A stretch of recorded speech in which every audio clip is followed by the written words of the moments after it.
Thank you for joining us for tonight's CBS News Vice Presidential Debate. Let's get started. We're going to begin tonight with the Middle East. I hate to interrupt. I'm sure you have a great question, but I wasn't going to answer it anyway.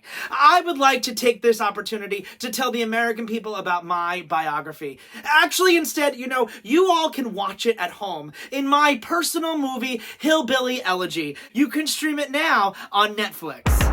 Senator, what responsibility would the Trump administration have to try and reduce the impact of climate change? I'm sure Tim and I can agree that these are crazy weather patterns, but the Democrats are blaming it on carbon emission. I don't really want to get into the weirdo science debate right now. Did I mention I was a coach? I gotta call a foul on this play. The only weird thing on this stage right now is this guy over there.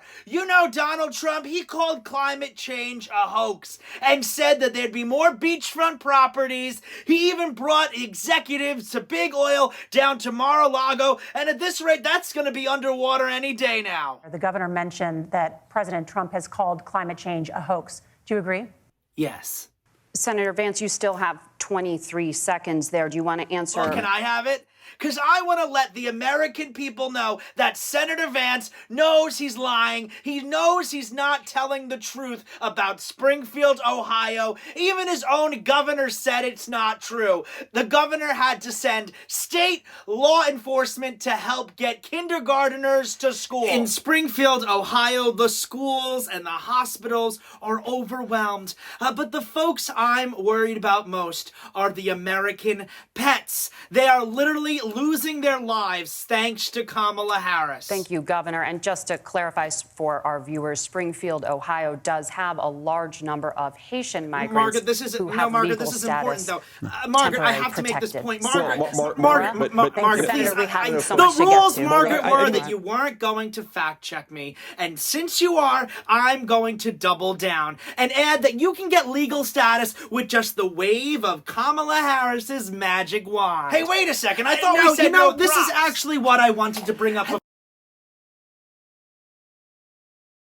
Gentlemen, the audience can't hear you because your mics are cut. We have so much we want to get to. Thank you for explaining the legal process. In 2016, you called your running mate, Donald Trump, unfit for the nation's highest office, and you said he could be America's Hitler. I was wrong about Donald Trump, and I realized that this July when his son Don Jr. told me that I was on the short list for VP. Donald Trump's closest allies have said he is unfit for office, including Senator Vance. And their Project 2025, it's going to have a pregnancy registry. Here's a copy of the book. It was even written by J.D. Vance. Hey, who gave him an advanced copy? In the past, you have supported a federal ban on abortion. Why have you changed your position? Thank you for that question. Well, we thought going straight into the plot of season 1 of The Handmaid's Tale might be a little too much for the American people. So instead, we decided we're going to ease into it little by little. Senator Vance,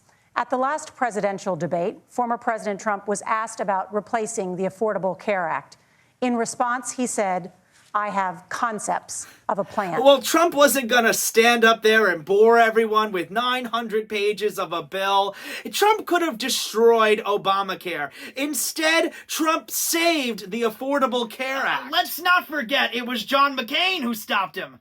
Trump wanted to repeal the Affordable Care Act from day one. And when Trump said he had a concept of a plan, I wouldn't even accept that answer from one of my fourth graders. Let's talk about the state of democracy, the top issue for Americans after the economy and inflation. Senator Vance, you have said you would not have certified the last presidential election. Would you again seek to challenge this year's election results? Well, Nora, we need to focus on the future. On January 20th, Donald Trump left the White House, and absolutely nothing happened between November and January 20th of that year.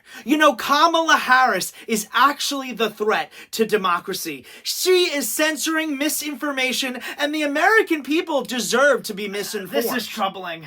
He's glossing over January 6th with his revisionist history.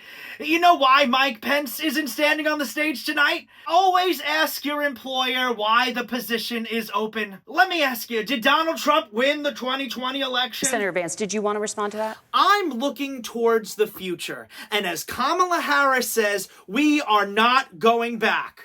That's a damning non-answer. It is now time for the closing statement. So, Governor Walz, you are first. Thank you all, especially those who missed Dancing with the Stars tonight.